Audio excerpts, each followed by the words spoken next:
అమెరికాలో gun culture మరోసారి పడగ విప్పింది.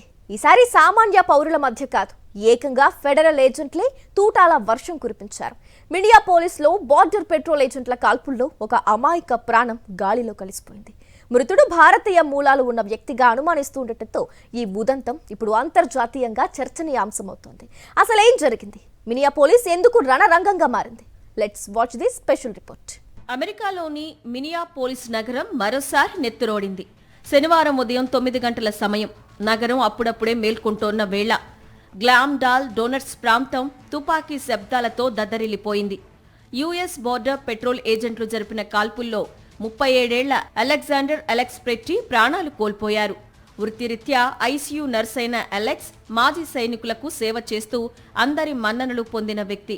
అయితే అక్రమ వలసదారుల కోసం గాలిస్తున్నామన్న సాకుతో ఫెడరల్ ఏజెంట్లు జరిపిన కాల్పులకు ఈ నర్సు బలైపోయారు.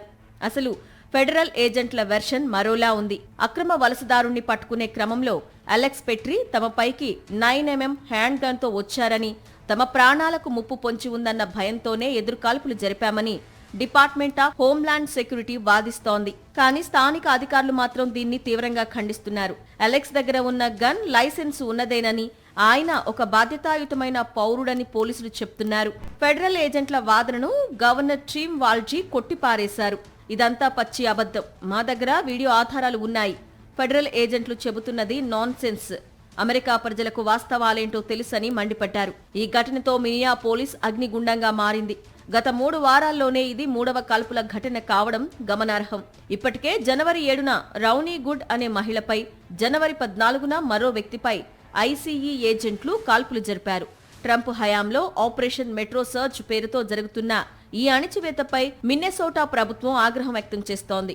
విచారణకు ఫెడరల్ ఏజెంట్లు సహకరించకపోవడంతో గవర్నర్ టిమ్ వాల్జ్ ఏకంగా నేషనల్ గార్డును రంగంలోకి దించారు. రాష్ట్ర దర్యాప్తు సంస్థలను ఘటనా స్థలంలోకి రానివ్వకుండా ఫెడరల్ ఏజెంట్లు అడ్డుకోవడం ఉద్రిక్తతలను మరింత పెంచింది. 1940 నాటి జర్మనీ పరిస్థితులు అమెరికాలో కనిపిస్తున్నాయని స్థానికులు ఆందోళన చెందుతున్నారు. మరోవైపు అటార్నీ జనరల్ కిత్ ఎల్లిసన్ కూడా బాధితుడికి మద్దతుగా నిలిచారు. మొత్తానికి అమెరికాలో ఫెడరల్ ఏజెంట్ల దూకుడు ఇప్పుడు రాష్ట్రం వర్సెస్ కేంద్రంగా మారింది. ఒక నర్సు మృతి మినియాపోలిస్ వీధుల్లో పెను ప్రకంపనలు సృష్టిస్తోంది. మరి ఈ వివాదం ఎక్కడికి దారితీస్తుంది?